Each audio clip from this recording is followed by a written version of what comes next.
Barakatah Yahweh, Ba'ashem Yahushai, Ba'ashem, B'cha Kodash. Welcome to another live lesson. The name of this one is just basically a various topics, dated July 8th, 2022, the year of Yahweh Ba'ashem Yahushai turning up. I really don't have anything in particular to go into. Just gonna flow in the spirit, you know, whatever Yahweh Ba'ashem Yahushai through the Holy Spirit feeds me, I feed you. Um, and like I said, I just been trying this new way of filming. So if you brothers can, Baba Gashah, let me know. If you can hear. I want to make sure that you can hear. So just let me know. On the comment board. Sounds good. Okay, the water, brother. The water. All right, cool. All right. So and then Shalom. To the if any of the apostles or elder bishops, elders, camp leaders, GMS members, sincere members, and the Akwath that are watching, the few of them. Shalom to y'all. Yahweh Bashem Al Shai Brakathum to you sincere Akim out there. And pretty much I just been watching, different videos, just keeping an eye out on things that are happening. And one thing that I was watching the up and coming elder Karataza out of the Vegas camp, doing a video about the Dutch farmers, and how when you go to the Netherlands, there are really serious shortages. You're seeing them in America, certain places, some places more than others. But when you go to the Netherlands, the people out there are really feeling it. They're going to the supermarket, showing empty, empty shelves. And the thing with human nature is, if it ain't happening in my hood, I ain't worried about it. But see, what you don't understand is that this thing is slowly creeping upon the whole entire world. Remember, it's a world agenda. There was this woman, not sure if she was from California. She did a video. I don't know if it was like 3 or 5 minutes long. And the particular company she works for, they had to send, like, I believe she said 3 workers at that moment when she did the video. She said 3 workers got sent home because they had no work for them. The company didn't have any work for them, which were truckers. They were truckers that they had to get sent home because there was no work for them. And she was pretty much talking to them, so on and so forth, finding out like where or what exactly they deliver. And one of the guys that she spoke to said that all he delivers to is the supermarkets. So pretty much that particular day, the boss had nothing for him to deliver. So he ain't making no money and the company ain't making no money. And this is what's happening pretty much worldwide. The diesel gas is going through the roof. The supplies are not coming in fast enough to replenish the empty shelves. So they have to strategize and make it seem like there's more product than they really have. And this is something that's going on worldwide. Now in your neck of the woods, you might see a little bit here and there, but it ain't really that drastic just yet. So you're not really worried about it. You're not concerned about it. But eventually it's going to get worse and worse, because this is the direction that these devils are pushing his agenda in. Because remember, Esau is the Most High sword, and he's pushing them to move them in this direction. And what they plan on doing is pretty much starving the people out, so that they can comply with this new system that they're working behind the scenes, and really not even behind the scenes anymore, right in front of people's faces. They're working this new system right in front of the people's faces, and they've come to the conclusion where they don't have to hide anymore, because they see that these people are just dumbed down. In my honest opinion, I think they should just go ahead and fucking hurry up and do it.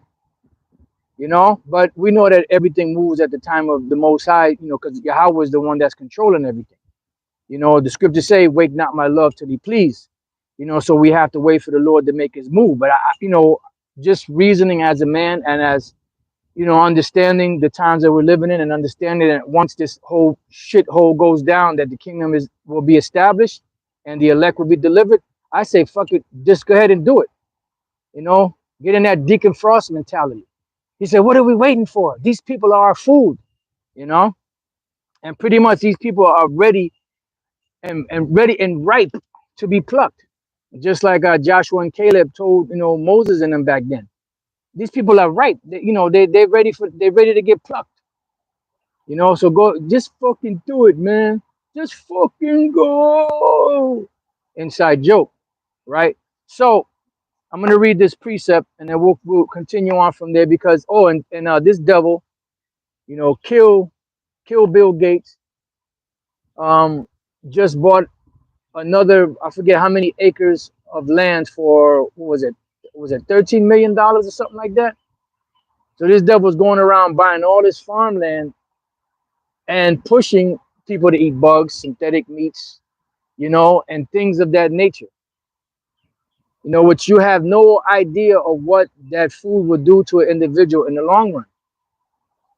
Because the body was, when the Heavenly Father created everything in the beginning, everything was created in a perfect synergy. You know, the different fruits, the vegetation, and everything that we were supposed to eat, the ground itself, everything was set up in a proper way that when our body started to be depleted, we would grab stuff, whether it be herbs or fruits or vegetables, different types of food, and eat it, and that will replenish those vitamins, you know, amino acids, you know, the essential minerals, whether it be macro minerals or micro minerals, and all of that. But in this society, that's not happening because these devils continue to alter things, you know. So, and then the scriptures speak about they change kind, you know, and that's dealing with actual changing men to women, women to men, but also changing the natural order of things of the Lord Yahweh Bashem Shai. You know, seedless grapes, seedless watermelons, seedless this, seedless that, hybrid fruits and vegetables. When the Lord said that when you sow your land, you weren't supposed to sow them with diverse seeds, because that's an abomination to have two different vegetables or two different fruits, or a fruit and a vegetable mixed together to make one particular thing. Everything was set up to have its own seed after its own kind, as it says in Genesis, the first chapter. But when we go to 2nd Ezra 6, right, there's a whole lot in here, but I'm just going to go straight to the point. Just bear with me. This is 2nd Ezra 6 and 22. Matter of fact, you know what? I'm going to read the 20th verse and then jump to 22. It says, and when the world that shall begin to vanish away shall be finished, as a brother just put up this scripture, measured out the time.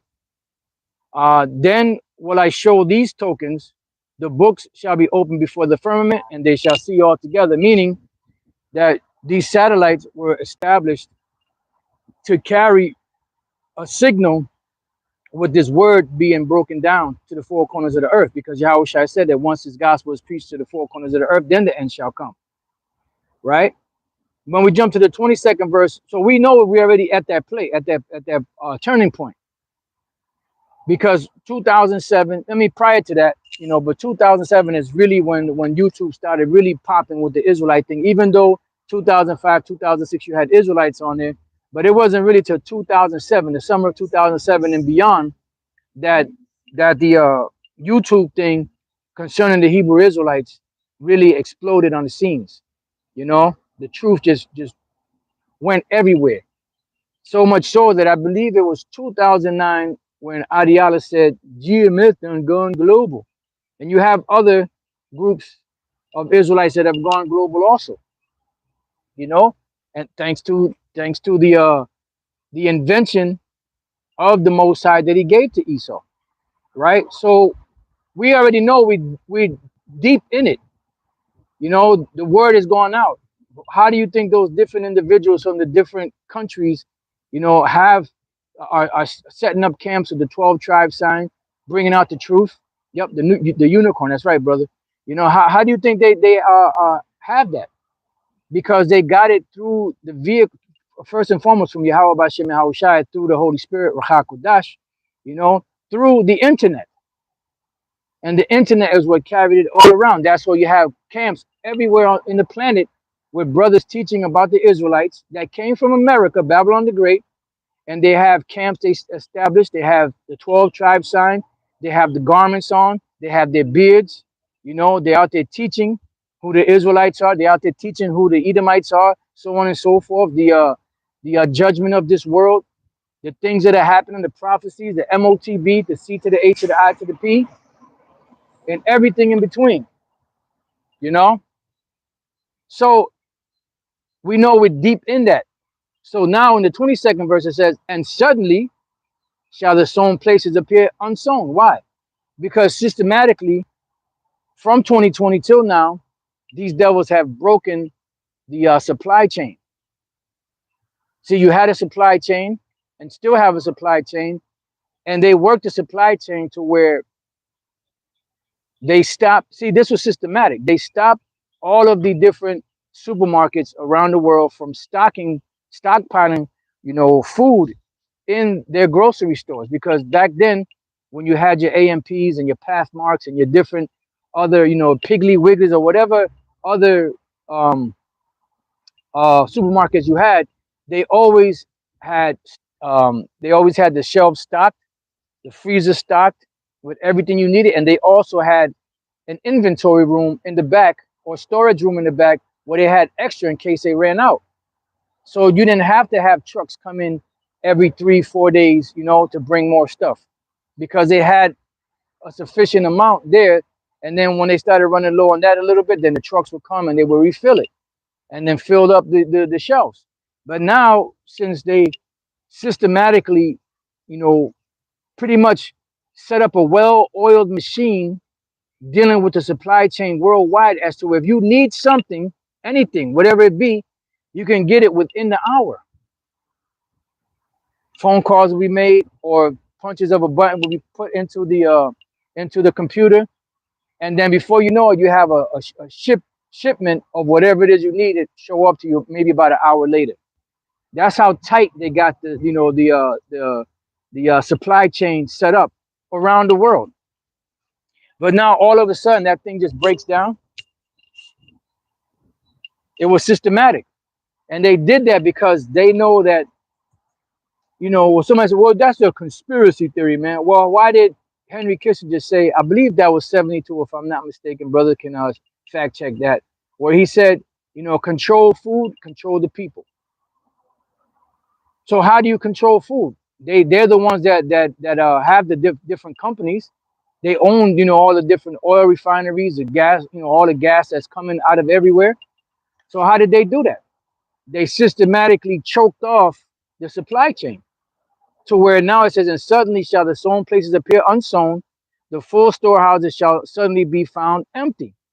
And the trumpet shall give a sound, which when every man heareth, they shall be suddenly afraid. Yeah, because people are not used to this.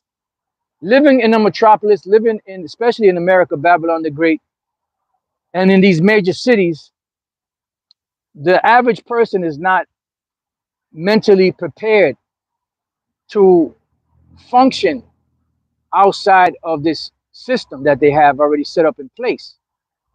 And this was something that they've done over the years systematically. You know, supermarkets, you know, you go to the supermarket, no longer, you wouldn't, you know, who, how many people you know, besides farmers, and even they catching hell, that really raise livestock, that really have enough land to where they can grow their own food, that know how to farm, that know how to plant, and know specifically what to do and, you know, how to do it, and be able to nourish these things for them to grow, and to know specifically when they are to be plucked.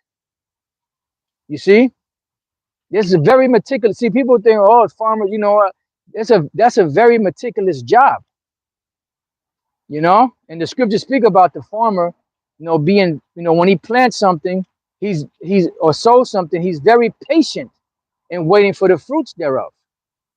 You see, and in that patience of waiting for the fruit, there's a great amount of cultivation that goes into, you know, this food, these fruits and vegetables and stuff that you that pretty much we all take for granted when you go to the supermarket and you see it there.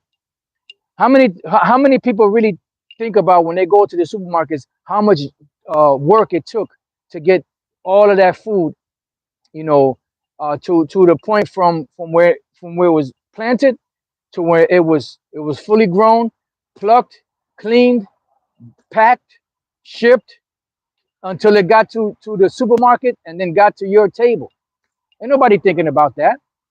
But now that the supply chain is breaking down, it's got people thinking. You see? So that's why it says, and the trumpet shall give a sound, which when every man hear it, they shall be suddenly afraid. Right. So now let's go from there, building on the word trumpet. Let's go to the book of Amos.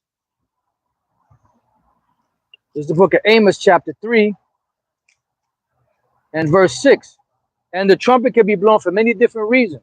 Amos 3 and 6 says, shall a trumpet be blown in the city, and the people not be afraid? Why? Because a trumpet being blown, especially in these times, because nobody's really blowing trumpets nowadays to gather people to go anywhere.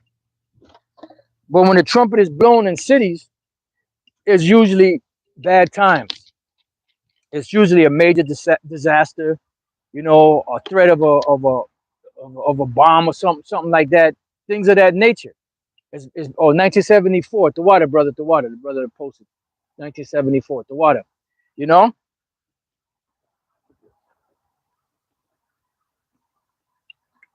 So when they're getting on the news and reporting things that are happening, people are going to start getting to a point where they're going to start panicking, and panicking leads to what? Panic buying.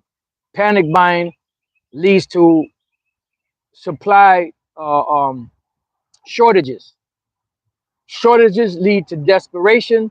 Desperation leads to, as Gerald Salente said, when people have nothing to lose, they lose it. And that's pretty much where we're at. We kind of at the tipping point of that, because it hasn't really fully hit people yet, because they're what they're doing is they're conditioning people's minds. Let's look up this word condition, and we'll read that scripture again. Let's look up this word condition or conditioning. Just bear with me, because I know there's got to be a couple of different words for condition. So let me type in conditioning and see if that comes up, or if it's just going to give me the whole conditioning. A learning process in which an organism's behavior becomes dependent on the occurrence of a stimulus in its environment. I'm going to read that again, but pretty much conditioning is doing something gradually. Here, a little bit here, a little bit there. Desensitizing people. Throwing it in their face a little bit, then kind of covering it up, throwing it back in their face a little more, covering it up, throwing it back in their face a lot more, covering it up, until they fully hit them with the poo pow, time for some action. You know what I'm saying? Inside joke. But and by the time reality hits them in the face, it's going to be too late, because most people are not going to know what to do. The money supply is dwindling, or should I say it's increasing, which is making the value of the dollar less and less. People's savings are pretty much exhausting. That's what the Lord said. I will give you money, but then I will blow on it. You're gonna put your money or wages in a bag full of holes. And hey, the Apostle Paul said, I've learned to I learned to abound, and I learned to be abased. But these people are not pretty much trained that way, so they're being conditioned. So we got to read this again, because this was some. Whew. A learning process in which an organism's behavior becomes dependent on the occurrence of a stimulus in its environment, right? And pretty much that's what you see happening. So they're being conditioned to accept these things, just like they're being conditioned to accept the cashless society. You go to your different Targets and Walmarts, and and BJ's, and certain places you go to, the ability to pay for cash is being limited a lot more, and the people that pay in cash, they're being put more into a situation where it's less convenient, having to wait on longer lines, or having, let's say you have 20 terminals, and maybe one or two terminals on the self checkout might take cash, or maybe the self checkout don't take any cash, so you got to stand in the line with an actual cashier. You see, and you have to stand in the right line because not all the cashiers might not all take cash. So they're doing that system, but what they're doing is gradually getting people, used to that. Let's look up the word gradually real quick, and then we'll get back. We'll read that precept again. Gradually, gradually, in a gradual manner. All right, gradual. Boom. Proceeding in small stages. You see, proceeding in small stages, and that's gradualism. Matter of fact, let me see if gradualism will come up. I doubt it, but you never know. Nope, I didn't think it was gonna come up. And that's what's called gradualism. So people are being put in a situation to where they're faced to adapt to their environment. You know? So when we read Amos 3 and 6, it says, shall a trumpet be blown in the city, and the people not be afraid? Shall there be evil in the city, and the Lord have not done it? Yeah. So the Most High is the one that's doing this, because he's bringing in um his agenda. Which what Esau's doing is Esau's agenda, but it's really the Most High's agenda. This the MOTB is the Most High's C hip, on the left hand side. You see? So let's go from there, because this matter of fact, let's read 2 Ezra 6 and 22 again, and then we'll move on from there. 2 Ezra 6 and 22, and suddenly shall the sown places appear unsown, which we see that these different farms. Oh, matter of fact, 2 Ezra 15. Let me hold on to that. Let's see. Right, so let's read this. This is 2 Ezra 15 and 13. It says, they that till the ground shall mourn, for their seeds shall fail through the blasting and hail, and with a fearful constellation. Right, and this blasting and hail is usually, when the Lord doesn't provide enough rain for them, or storms, or frost that destroys crops, or locusts, or different types of insects that destroy crops. But now he's using his sword, Esau, on the left hand side, to be that hail, to be that storm, to be that flood that is shutting down and cutting off, farmlands and the supply chain. But you have to remember that they've been stocking for a while, so they still have, some, in reserve. But eventually that reserve is going to run out, because we read back in 2 Ezra 6:22, and suddenly shall the sown places appear unsown, and we're witnessing that happen all over the world. And I'm sorry, the full storehouses shall suddenly be found empty. You see? Why? Because this is the time that the Lord spoke about. And see, it's funny, because Yahushua spoke about this in the very Bible that these people, especially Jake, claim to believe in, and they still don't see it. And they're not like Elder Pastor brought this out before. These so-called churches, they're not talking about the end of the world. They're not even talking about the coming of Yahushua. And when they do, they're talking about, the other white meat, the one they call Christ. They ain't talking about, the coming of the Lord Yahweh, Yahweh Bashem Yahushai, to do away with this world. They ain't talking about the end of the world. But now the disciples, the men of Yahushai, that's one thing they asked him. Matter of fact, let's get two precepts on that. If you are sincerely you know, of the elect, you would be asking these questions. You know, so look, man, the um the scriptures, I believe it's in Ecclesiastes, we spoke about the righteous or the prophets that ask these things in their chambers. Let me see if I can find that.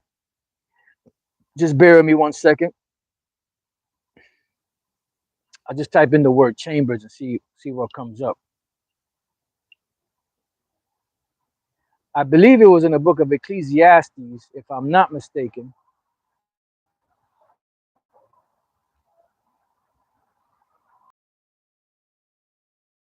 In there, so maybe it's in the Apocrypha. Let me try this. Let me try it this way. Ooh, here we go. Second Ezra 4:35. I'll start at 34. And he answered me, saying, do not thou hasten above the most highest, for thy haste is in vain to be above him, for thou hast much exceeded. Did not the souls also of the righteous ask questions of these things in their chambers, saying, how long shall I hope on this fashion?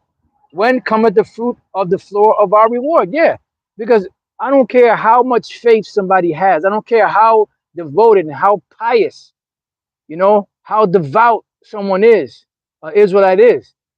No one is doing this just to be doing it.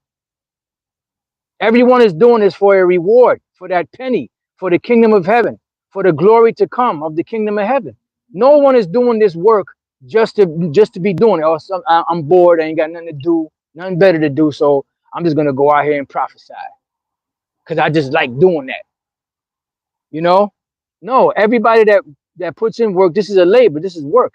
Anybody that puts in work in any type of work, they're expecting a reward or a payment, whether it be a physical payment or a spiritual payment. You know, nobody does nothing for no reason, especially when it comes to this truth. So all the way going back to Adam, to Noah, you know, to Abraham, Isaac, Jacob, they all did works for the Lord, and they all were looking for a reward, because the Lord said, look, you're going, if you do so and so and such, this is what I'm gonna do for you. You do this for me, I'm gonna do this for you. You see, what is that, quid pro quo, something for something, if I'm not mistaken? Because no one is doing this work just to be doing it. Even the disciples asked the Lord that, you know, without, matter of fact, no, the one Peter said in Matthew 19, when Peter said, we have given everything, what will we receive?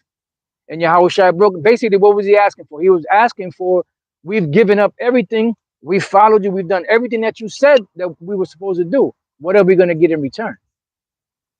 Because they lost their jobs, they lost their women, their families, you know, they lost everything to follow the Lord.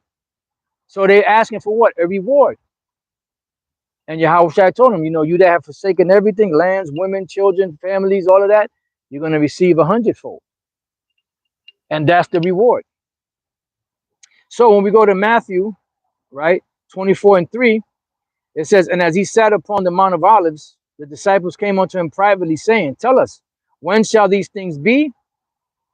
And when shall be the sign of thy coming and of the end of the world? Why? Because they knew that once Yahushua went back to the Father and came back, that would be when the reward would be shown. That's when the kingdom of heaven would come. That's why Yahushua, you know, when he, you know, let's get Luke real quick, and we'll come back to this. Let's go to Luke 17 and 20. And when he was demanded of the Pharisees when the kingdom of the Most High should come, he answered them and said, the kingdom of the Most High cometh not with observation, neither shall they say, lo here or lo there, for behold, the kingdom of the Most High is within you. There was another one.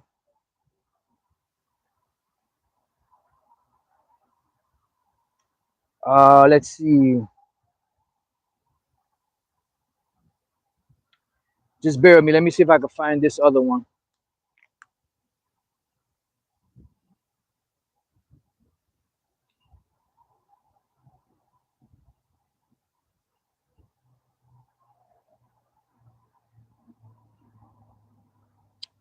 Oh, it's 19th chapter. Okay, let's go to Luke 19. That was a good one, but this let's go to Luke 19 and let's start at 9. Yahweh said unto him, this day is salvation come to his house, this house, dealing with Zacchaeus.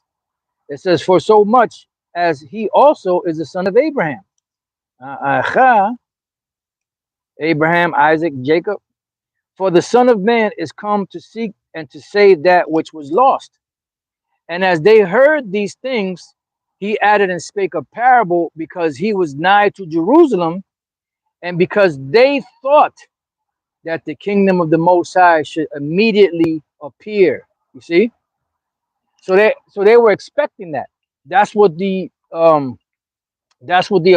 prophets always asked about. We just read that they asked about these things in their chambers.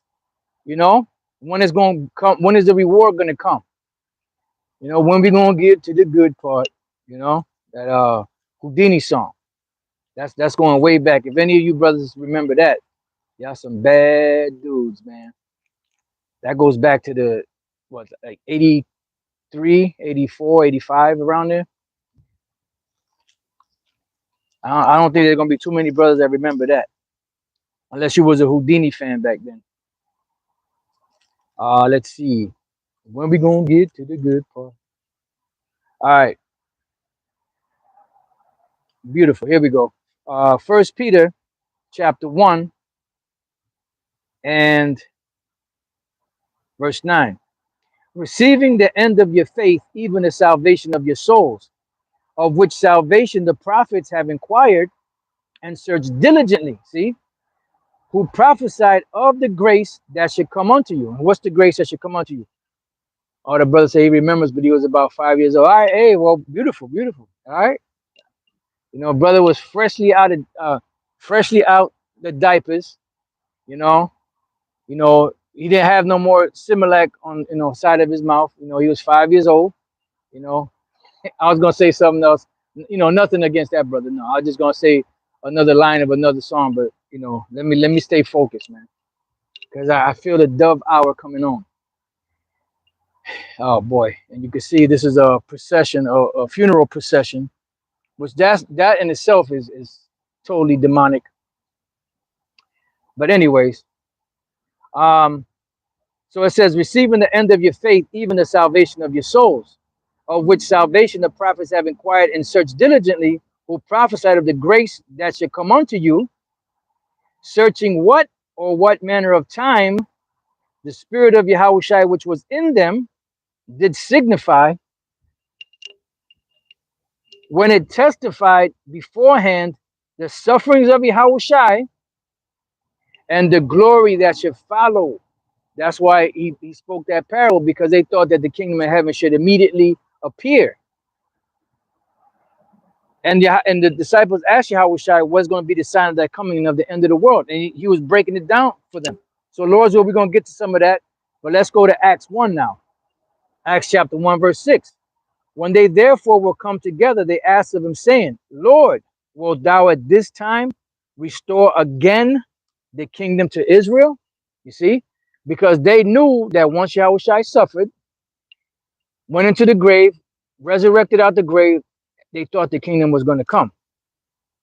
That's why they were down and out when Yahushua, the third day went by, because he was in the sepulcher 3 days and 3 nights, 3 whole days and 3 nights. By the time you come out at the end of the third day, that's the beginning of the 4th day.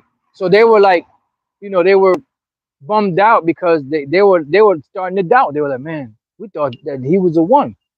We really felt that he was the one. And that's where Yahushua cursed him out.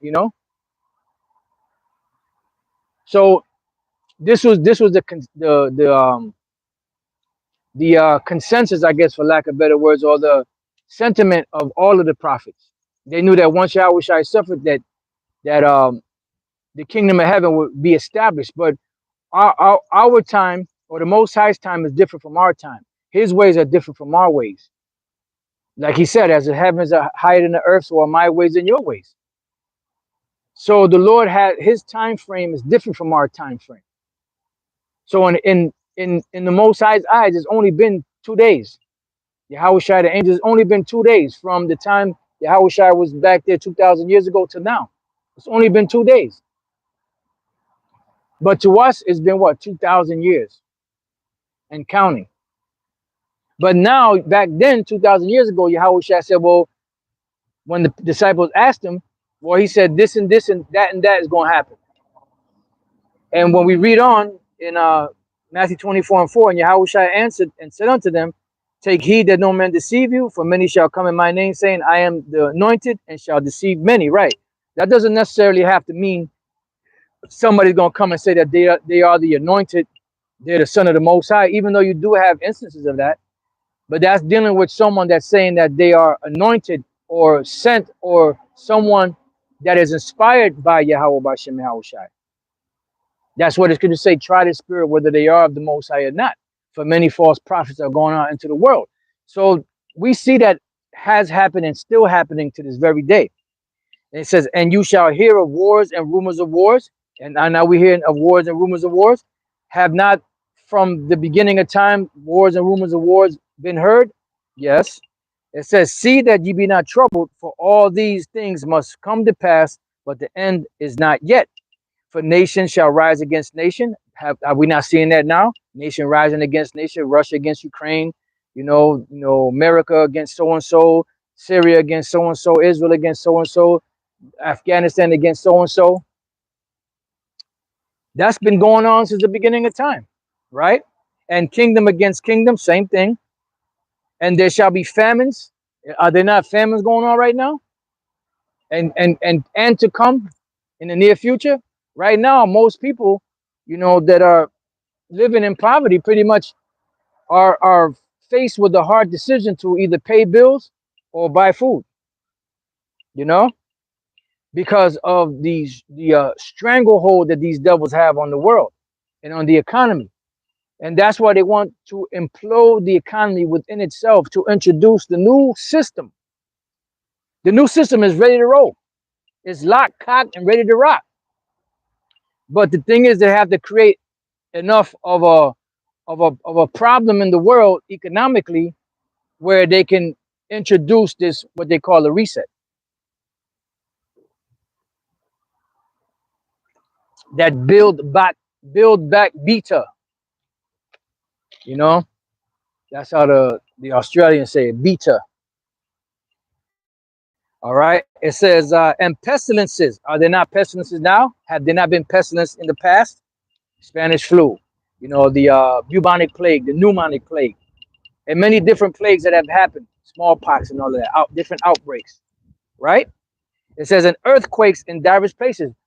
Is that not happening now? And has that not happened? So what makes it different from back then to now? What's the difference in what's going on right now that hasn't happened from the beginning of creation until now? Well, back then they were happening. Multiple things were happening, but not on the level that they're happening right now.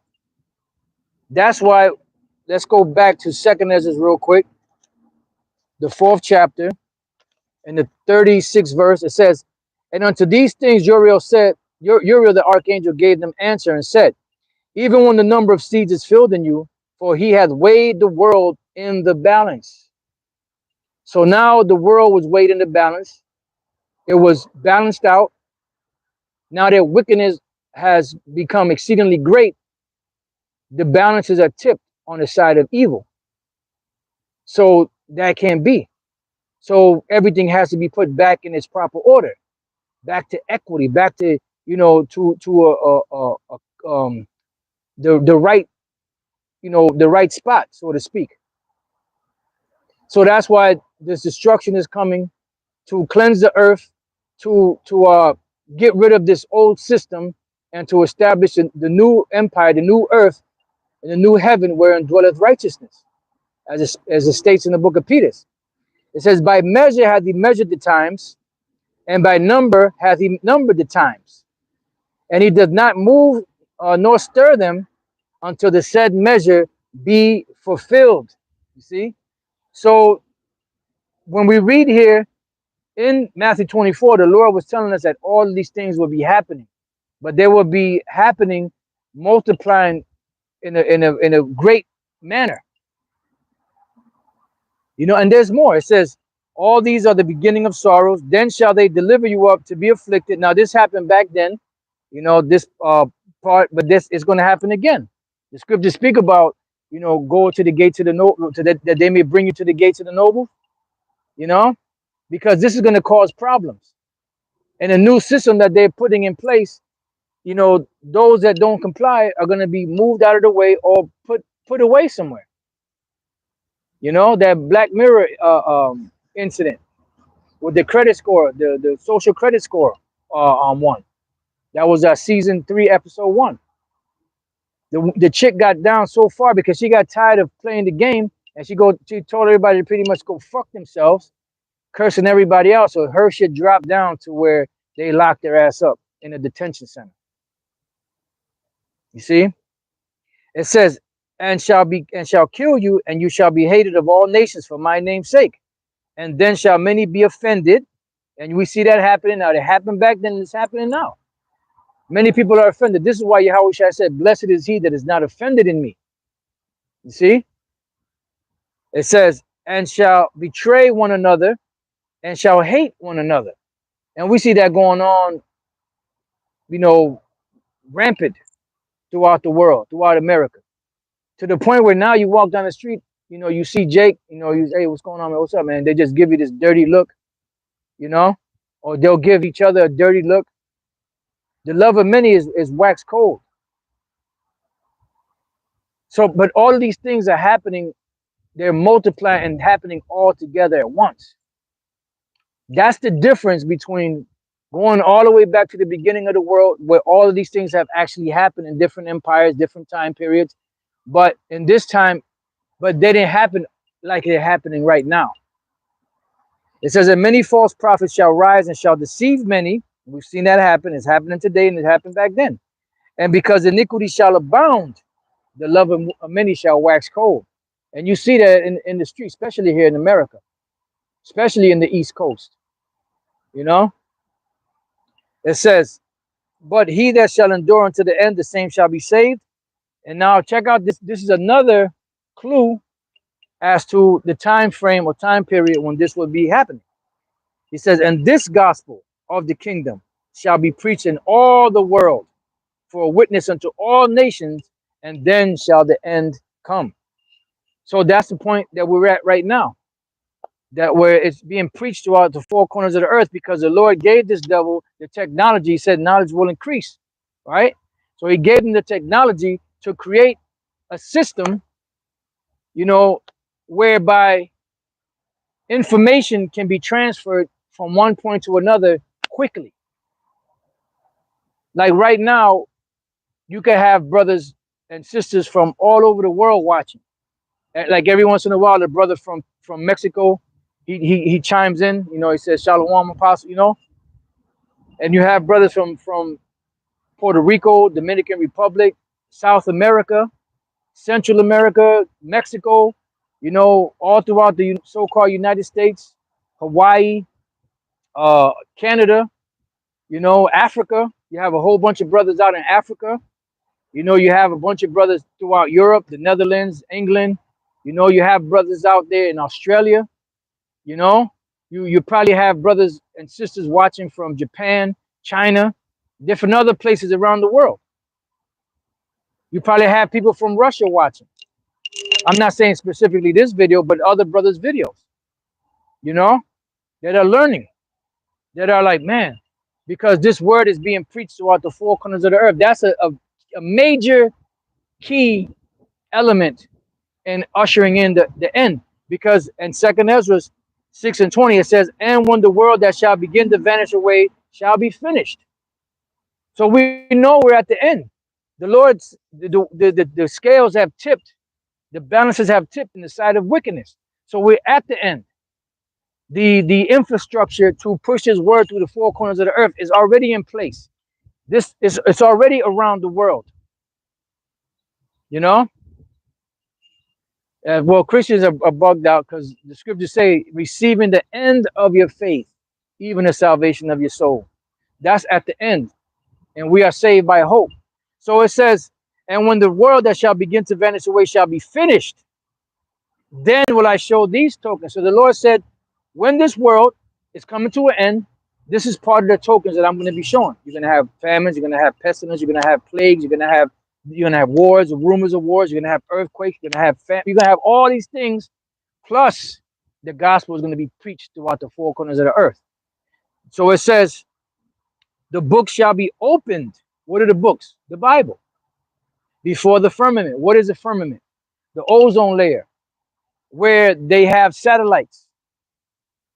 You know, and what is the purpose of a satellite? The satellite, which is the unicorn's horn, as a brother put in the comment board, is a feed horn. They have satellites on the earth. They have satellites in the heavens. They have used to have the studios and all that, but you don't really need the studios because everybody's computers, telephones, and all that. That's pretty much the studio. That's the tabernacle for the sun. Matter of fact, let's get that. You know, and that's what's happening. That's what's causing this word to be preached throughout the four corners of the earth, and that's how we know that we're at the very end. So it says, the book shall be opened before the firmament, and they shall see all together. Why? Because this gospel is going to be a witness to all nations, and that's why we are set up as prophets to the nations. You see, we're not just prophets to Israel; we're prophets to all nations. But the difference is that the Israelites are receiving the good news, the gospel, right? And the ones that buck up against it, they're receiving the bad news, the destruction, the same thing that the nations are receiving. They're receiving the same message or the same bad news, you know. Uh, um, Gospel is evangelion, so bad news would probably be malangelion. You know, I mean, I don't know for sure, but mal is bad, angelion is news or message. So they're going to receive the bad message that the other nations are receiving. Now, let's go to Psalms 19 and 1. It says, the heavens declare the glory of the Most High, and the firmament showeth his handiwork. Now, this is twofold. This is talking about the actual sun, moon, stars, constellations. You know, the way that they move and you know in a arranged. But it's also talking about the word of the Lord being pushed out through the satellites that are up in the heavens. All right. Day unto day uttereth speech, and night unto night showeth knowledge. Right. Just like you know, if you were able to read the sun, moon, and stars and the different alignments of planets and all that, that's telling a story. That's telling the future. That's why it's in 2nd Ezra 15, it spoke about a fearful constellation. All right. And these farmers depend on something called the almanac, the farmer's almanac, you know, to predict what their crops are going to look like. Now, they're like, they're in a bad case. But this is also dealing with the knowledge of this truth being pushed out throughout all the four corners of the earth. It's day and night, nonstop, round the clock. It says there is no speech, no language where their voice is not heard. Yeah, because now you have YouTube, you have brothers that speak different languages, you have subtitles in different languages where you might be speaking English or Spanish or whatever language, and they might have subtitles in Chinese or in Portuguese or in different languages that are being pushed out there, so where people are watching the videos and reading and like, oh wow, what's this all about? So there's no language or speech where their voice is not heard. Their line their line is going out throughout all through. I'm sorry, their line is going out through all the earth. Let's see. There's a precept here.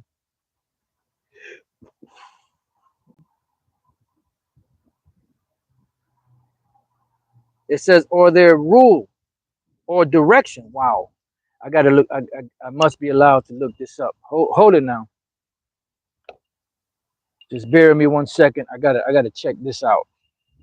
The word uh their line. Let's go to Psalms.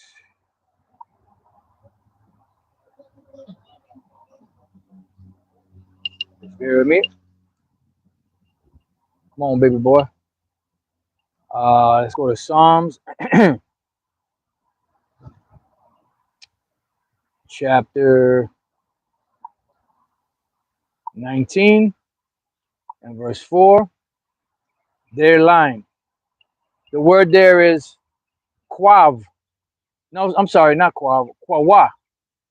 Hell am I talking about? I was reading the transliteration, which it's quawa. Chord, line, measuring line. Right, because this is the measuring line. Ooh, man, this is the measuring line, baby. And this is what the Lord is using to gather his elect. It's not the word being used to gather the elect throughout the four corners of the earth. Let's go to the book of not Romans, Revelation, chapter 11 and 1. This is the one that Vocab Malone hates. Vocab, Haman the layman, Haman layman. So it's Revelation 11 and 1. And there was given me a reed like unto a rod, which is a measuring stick, which represents what? The Bible. And the angel stood saying, rise and measure the temple of the Most High. And what is the temple of the Most High? We are the temple of the Most High, the Israelites. And the altar, where is what? Where you worship. Who worships there? The Israelites. And them that worship therein, meaning the Israelites. So this is the altar. This word is the altar. The Lord said in Isaiah, the 19th chapter, that he would set up altars in the land of Egypt in these days. And there will be 5 cities, which is more than 5, but that's just a number. 5 is power. That will be speaking the language of Canaan. You see? And this word is going out and gathering the elect of the nation of Israel from the 4 corners of the earth. Then it goes on to say, but the court which is without the temple, leave out, measure it not, for it is not given to the Gentiles. So we ain't supposed to be teaching them. The only thing that they're supposed to be receiving is the message that they're going to be destroyed, and that the ones of them that are not destroyed are going to be carted into slavery. You know? And our message through the Yahweh Bashem Shai's message through the Spirit also is to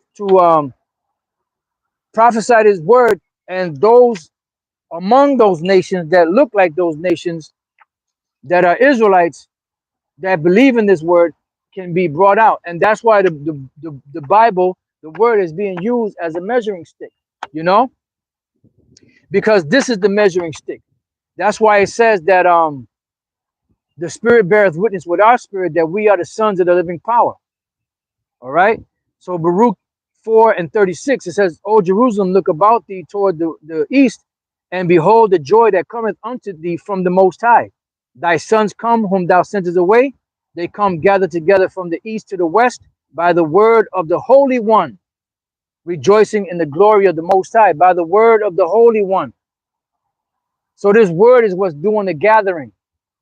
This word is the seed. This word is what's going out there. And right now it's only gathering Yahweh Bashem Shai is only gathering the elect right now of the nation of Israel that are scattered throughout the 4 corners of the earth. Some of them look like the nations. Some of them speak like the nations. Some of them follow the customs of those nations. But something in them is drawn to this word once they hear the word, because they're Israelites. Their spirit is a spirit of an Israelite. If they was able to trace their line back far enough, they will see that their fathers were either so-called Negro, so-called Latino, so-called Native American Indian, which are Israelites. That's why this word is so effective. That's why the Lord is using the word to sift. The parable of the sower seed. When the tares appeared, what did the servant say? Shall we go and remove the tares? And the Lord said, no, you got to wait till the end of the harvest, because if you remove the tares, you might remove some of the wheat. Why? Because some of the wheat look like the tares. I'm trying to make sure I word that right. Because the tares represent those that look like Israelites, the Edomites that look like Israelites. You could have other nations, but mainly the Esau, because that represents the wicked. The enemy that sold them is the devils. That's really talking about Esau, you know? So the tares will look just like the wheat. But you have wheat out there that look like the tares. That's how I should have said it. You have wheat out there that look like the tares, but they're really wheat. And if you're going by looks, you're gonna say, "Oh, that's the devil right there. Let me stomp him out." You know. So that's why the Lord said, "No, wait to the end, because the angels are gonna come and sever the wicked from among the just, and the elect will be gathered from the four corners of the earth." You see? Now the hell with Biden, that old fart. Fuck him. We're dealing with something else later for Biden. Biden could drop dead. All right, so that's what's being done right now. The word is what's gathering. You know, stay focused, brother. Stay focused. Fuck Biden. All right, so let's go back to Psalms 19:4. Their line is going out through all the earth, and their words to the end of the world. In them hath he set a tabernacle for the sun. See? And it says, I'm gonna read it again. Their line is going throughout all the earth. Why? Because you have Israelites throughout the four corners of the earth, and the word is doing the sifting, and their words to the end of the world, as we just read in the book of Second Ezra, the 6th chapter. Why? Because the Lord gave Esau the ability to build this thing called the web to push the word to the four corners of the earth, to gather his elect from the four corners of the earth. It says, in them hath he set a tabernacle for the sun. What is the sun? That represents wisdom, knowledge, wisdom, and understanding. You know, and that's what's being pushed out there. That's why brothers are waking up, sisters are waking up all throughout the world, understanding that they're Israelites. And it's not just saying, oh, I'm an Israelite because they said I'm an Israelite, because they've researched, they've looked at the scripture, they've researched what's going on, and they could see the correlation between what the Bible says, or who the Bible says the Israelites are, and themselves, by comparing what what the scriptures are saying, and looking at the condition that they find themselves in, and say, wait a minute, the scriptures say that the Israelites would be going through this, that, and the other. You know, we would be asleep, and then we would be a valley of dry bones, we would be in the congregation of the dead, then we would be raised up, then we would come back to our heritage, so on and so forth. It said we would be cursed in the city, we would be cursed in the field, we would be cursed so and so, our store, and everything would be cursed.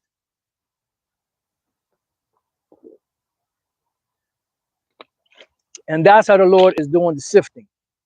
All right, let's see if there's any more here. It says, which is as a bridegroom coming out of his chamber, right? Because the sun, which is the knowledge, wisdom, and understanding, the actual sun, which wisdom makes a man's face to shine, that is a representation of this word, which is a representation of Yahushai. And he is the bridegroom, which is as a bridegroom coming out of his chamber, and rejoices as a strong man to run a race. His going forth is from the end of the heaven, and his circuit unto the ends of it. And there is nothing hid from the heat thereof, right? Because this knowledge is going to go out, and eventually those that don't comply pretty much are going to commit suicide, because the Lord is going to take them out. Let's see what else we got. It says, the law of the Lord is perfect, converting the soul, which shows you that this is talking about the knowledge also. The testimony of the Lord is sure, making wise the simple. And that's why many Israelites are waking up from all over. It says, the statutes of the Lord are right, rejoice in the heart. The commandment of the Lord is pure, enlightening the eyes.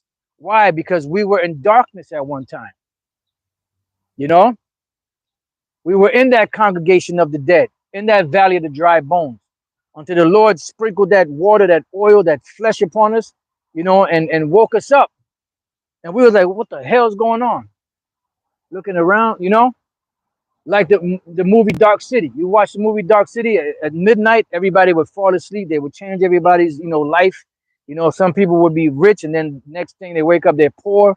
They were just doing all kind of fuckery, right? And then there's one individual and others that would that the whole spell of darkness would not would or would not fall upon them.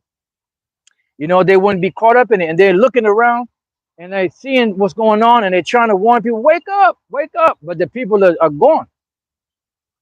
So that's what the Lord did. He woke up a certain amount of Israelites, you know, to this truth. Let's see what else. The fear of the Lord is clean, enduring forever. The judgment of the Lord says the fear of the Lord is clean, enduring forever. The judgments of the Lord are true and righteous altogether.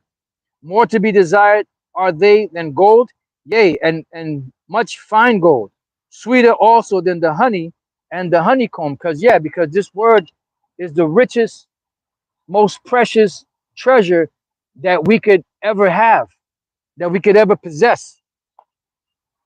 And it's sweet, you know, and it's a protector.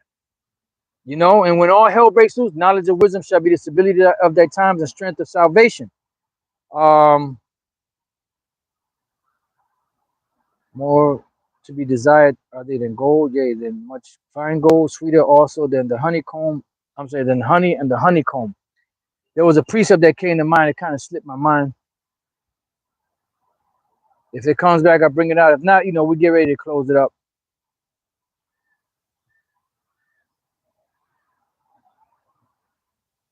I wish it would come back, but if it doesn't, then the spirit don't want me to bring it out, because that was a perfect precept to go with that. Wow, that's why you gotta strike while the iron's hot, baby. But overall, whatever the Lord wants to come out is gonna come out anyway. All right.